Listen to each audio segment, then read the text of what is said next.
Bienvenue dans Entre quatre planches, l'émission mortelle pour les auteurs de polar. Aujourd'hui, nous recevons Alice Paul pour son premier roman, Coup de pelle, paru aux éditions Robert Laffont le 11 mai 2023. Elle est comédienne. D'aucuns d'entre vous l'ont sans doute déjà vue sur les planches, à la télévision ou au cinéma. Aujourd'hui, nous découvrons un autre de ses talents avec ce polar épatant qui se déroule en montagne. Charlie a toujours rêvé d'aventure.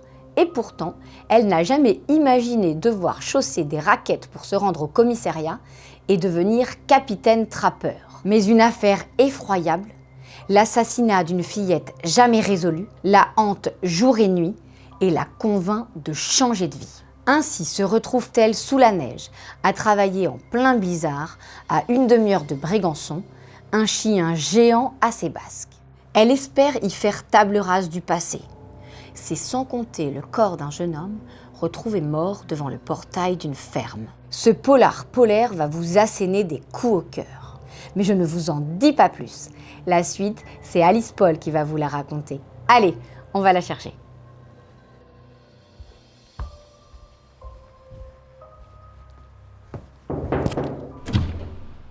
Bonjour Alice Paul. Bonjour. Entrez, je vous en prie. Merci. Bienvenue dans Entre quatre planches. Merci. C'est l'émission mortelle pour les auteurs de polar. Je crois. Allez, suivez-moi. Ne tombez pas. Non. Et nous y voilà. Les mots me manquent. Je pense à votre héroïne Charlie. Si vous êtes comme elle, du genre à toujours chercher une sortie de secours, c'est pas la peine, il n'y en a pas. Je vais vérifier. Allez, venez.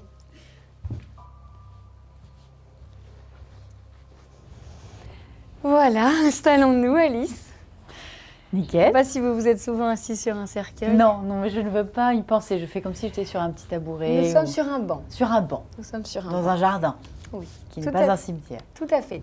Alors, racontez-moi, Alice, est-ce que vous imaginiez un jour tuer des gens, enfin je veux dire tuer des personnages, comme vous le faites dans votre premier roman? Jamais. Déjà, je ne me suis jamais projetée dans le fait d'écrire un polar. Oui. Je ne me suis même jamais projetée dans le fait de sortir un roman. Oui. Donc tout est... Voilà. Et pour ce qui est de tuer des personnages ou des gens, non, jamais, ni à coup de pelle, ni quoi que ce soit. Oui, j'allais vous dire, les tuer en plus à coups de pelle, c'est quand même particulièrement Oui. terrible, Puis ça. c'est long. Vous avez raison.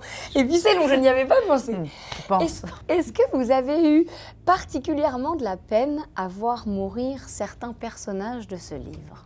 Ah, j'adore cette question. J'ai eu de la peine assez... j'ai eu de la peine de l'engrenage de ceux qui restent.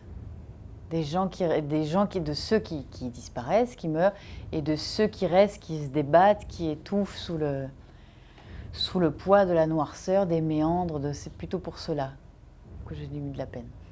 Il y a une question que je me pose, Alice. Est-ce que vous avez déjà eu une envie de meurtre comme Charlie? Je crois pas.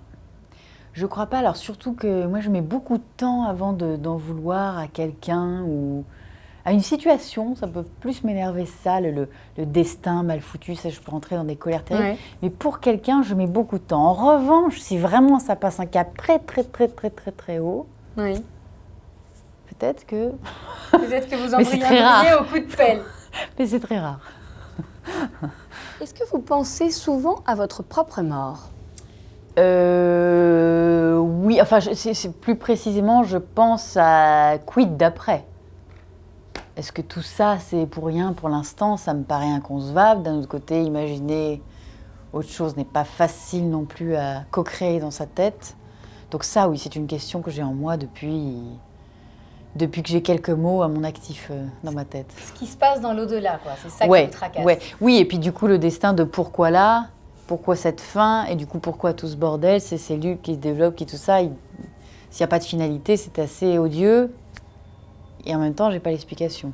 Oui, c'est Donc, sûr. je continue à chercher. Continuez à chercher. Est-ce que la mort, vous diriez qu'elle vous fascine ou plutôt qu'elle vous angoisse? Elle me consterne et m'angoisse, bien sûr, oui, oui. Il me consterne, vraiment. Me consterne dans le sens où je trouve ça vraiment un coup d'enfoiré de la nature, quoi, franchement, enfin. Je sais pas. Est-ce que vous avez déjà pris vos dispositions? Ah non. Non. Et vous? C'est moi qui pose les questions. J'ai cette chance. Alice, est-ce que vous avez déjà vu un cercueil ouvert? Oui. Est-ce que vous accepteriez d'ouvrir ce cercueil avec moi? Sans joie. Sans joie, je comprends bien. Et de vous y installer? Vous fermez pas. Non, je vous promets. Alors ça va. Merci. On y va.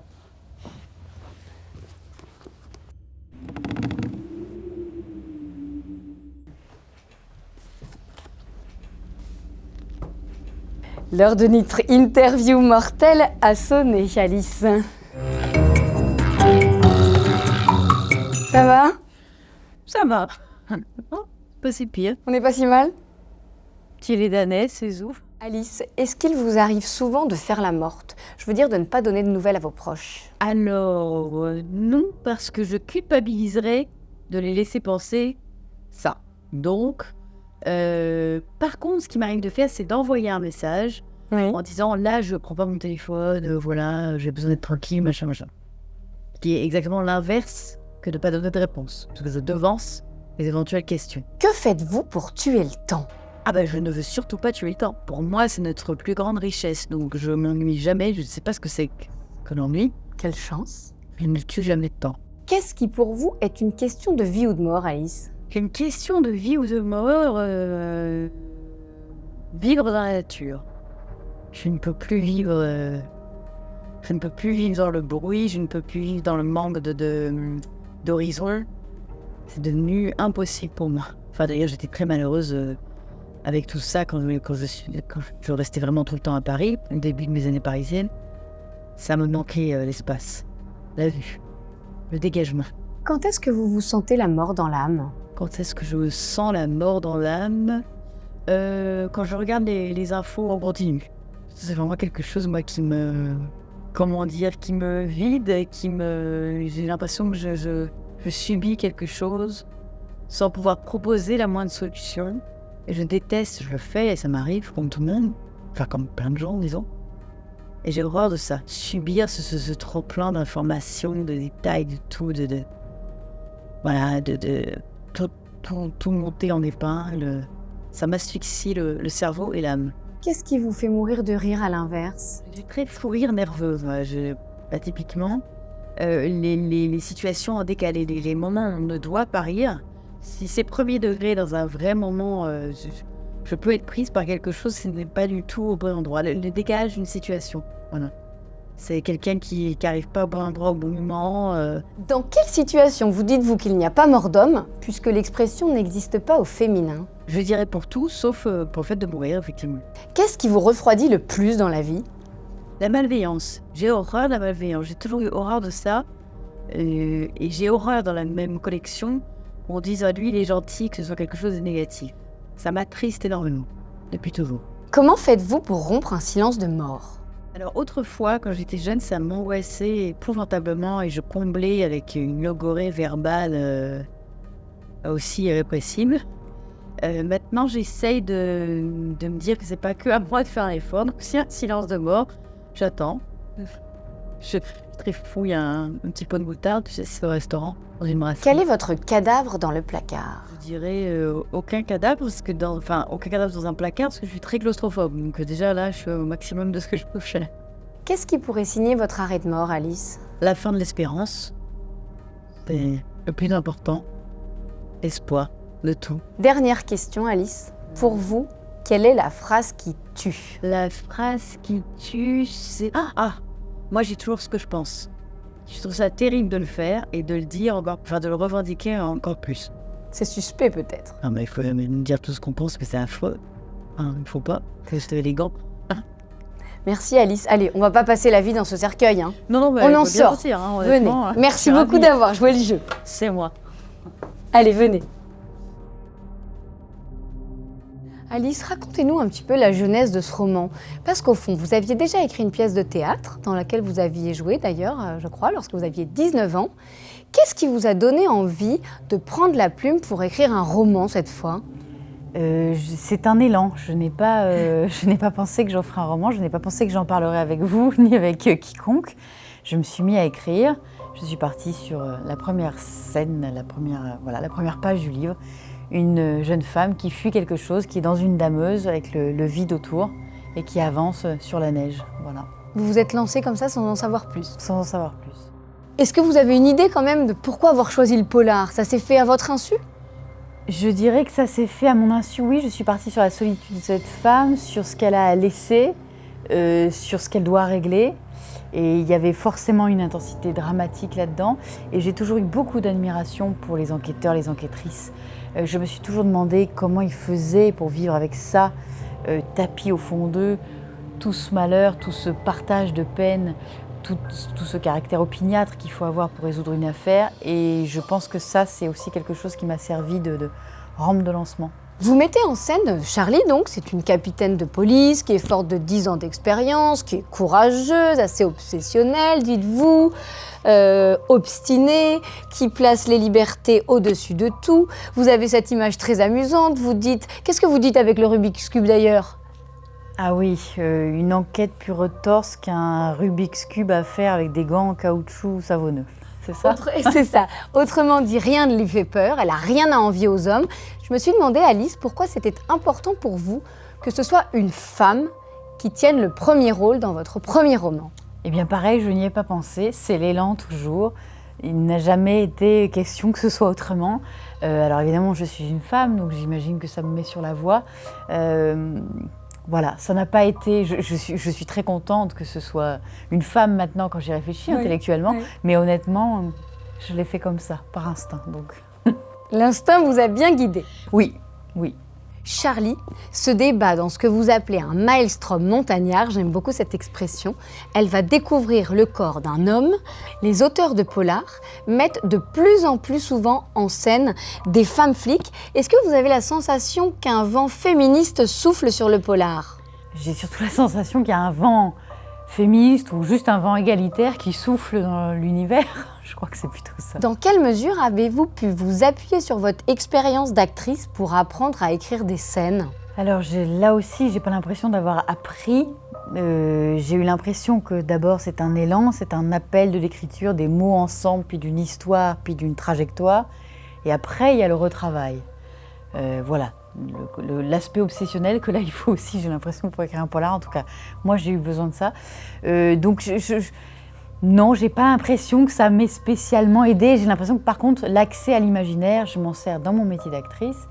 Et dans mon métier d'autrice, c'est le même muscle, voilà, c'est l'imaginaire. Est-ce que vous voyez d'autres similitudes entre le métier d'écrivaine et celui de comédienne? La capacité à vivre dans un monde parallèle. Ce qui est plutôt agréable, non? Moi j'adore, c'est une passion. Vous qui êtes née à La Réunion, qui avez grandi à Marseille jusqu'à l'âge de 19 ans, vous avez choisi un cadre montagnard pour le décor de votre premier roman, ça m'a amusé. Il fait un froid de gueux dans votre livre. Ce froid joue un rôle important d'ailleurs dans l'intrigue. Pourquoi diable ce choix? Eh bien parce que je vis en partie à la montagne maintenant. Où ça, on a le droit de savoir? Dans les Hautes-Alpes. D'accord. Et j'ai une passion pour les éléments de manière générale plus grands que nous. Alors ça marche évidemment avec la mer, ça marche avec les sommets, voilà. Et donc j'aime dans la vie aussi me confronter à ça, la force des éléments et surtout la petitesse de l'être humain face à ça. Et c'est évidemment un ressort dramatique, un ressort de polar et un ressort même pour soi tout seul dans la vie quand on se confronte. Et la montagne, ça marche bien, on fait bien le point. C'est que la tourmente qu'affronte votre héroïne, elle est tout aussi intérieure. Votre personnage a appris depuis l'école primaire à se méfier, dites-vous, comme de la peste, des premiers émois sentimentaux. Et vous avez une phrase que je trouve très jolie, je la lis, vous dites « L'amour surgit partout, comme les herbes folles repoussent sans cesse entre les dalles de pierre ». C'était important pour vous de mêler coups de pelle et coups de cœur? Oui, parce que je crois que ça nous constitue tellement, et c'est ça la métaphore avec l'herbe qui repousse entre les pierres, c'est qu'on dit la nature gagne sur tout, l'âme humaine, donc l'amour et tout ce qui va avec, le bon et le mauvais, poursuit aussi. Voilà. Et donc oui, c'est indispensable parce que c'est aussi parce qu'elle a cette capacité à se jeter dans ces amours-là, qu'elle a la capacité de se jeter dans d'autres. Tout est très passionnel chez elle et ce parallèle-là montre à quel point audacieuse et aussi dangereuse d'une certaine manière. Quelques mots sur le titre, Alice, si vous le voulez bien. Coup de pelle. C'est votre compagnon, je crois, qui vous a aidé à trouver ce titre. Oui, en fait, c'était le titre très tôt dans l'affaire. Il y avait beaucoup d'histoires. Il y avait des histoires de coups de pelle assez tôt dans le roman. Et puis j'étais là à chercher. Je partais sur des trucs très compliqués. Il m'a dit, mais et en parlant, coup de pelle, il me dit, mais c'est coup de pelle qu'il faut, c'est ça. C'est comme une évidence. Et ce qui est drôle, c'est que je l'ai pas assumé après ce titre. Je savais pas. Et puis quand j'ai fait lire à mes éditrices. En fait, j'ai envoyé avec un autre titre que j'avais trouvé. Et en fait, elles ont vu, comme je suis nulle en informatique, je n'arrive pas à changer, si vous voulez, l'intitulé. Donc, il y avait le nouveau titre sur toutes les pages, sauf sur l'intitulé. Elle me dit, oui, juste on s'est permis, on a vu, avec beaucoup d'élégance, parce qu'elles sont très élégantes, elle dit, on aimait bien ce titre, Coup de pelle. Et voilà, et donc c'est devenu le titre du livre. Donc elle est jolie, cette histoire, elle est multifactorielle. Très jolie. Et alors, de quoi ce coup de pelle est-il la métaphore, finalement, pour vous ? Déjà, le coup de pelle, c'est évidemment, la pelle, c'est le truc indispensable à la montagne, parce qu'il faut déneiger. Hein. Bien sûr. Voilà, le premier jour, il y a trop de neige sur sa bagnole. En bonne fille citadine, elle se dit, je vais le faire à coup de pelle. La dame, elle la regarde, l'air de dire, avec un coup de pelle, vous avez rayé tout votre pare-brise, tenez, il faut un balai. Donc la première pelle arrive là. Et après, le coup de pelle, évidemment, dans un polar, ça peut servir à sortir d'une vraie galère. Ça, c'est sûr. Voilà, mais c'est pas ça qui va la sauver, en tout cas. Non, et puis on n'en dira surtout pas plus. Alice, imaginons que vous puissiez emporter un polar dans l'au-delà, un polar qui vous a particulièrement marqué. Ce serait lequel ? Je dirais Cul-de-sac, qui est le tout premier de Douglas Kennedy. Oui. Je me rappelle, je l'ai lu en vacances, je devais avoir, je sais pas, 20 ans, un truc comme ça, j'imagine à peu près. Et vraiment, je n'ai pas pu le lâcher. Ce personnage un peu anti-héros, comme il aime faire. Oui. Qui prend une année sabbatique, qui est un journaliste pas extraordinaire, qui ne sait pas trop ce qu'il va faire, et puis il se retrouve coincé chez des fous au milieu de l'Australie qui boivent que de la bière. Il faut sortir de là et l'intensité, au début on se dit c'est juste un mauvais moment, et puis ça part à un niveau, c'est parfait quoi. Le suspense c'est parfait, la torpeur, le poids de tout ce qu'il coince tout d'un coup, c'est terrible. J'ai adoré. Ça me donne envie de le relire, tiens. Alice Paul, avant de nous quitter, accepteriez-vous, c'est un petit peu notre rituel, de signer le registre du souvenir ? Bien sûr. Allez-y. Merci beaucoup. Merci. Merci à vous d'avoir joué le jeu. Ah quand même, il faut qu'on y ait. C'est comme tout, il faut y aller.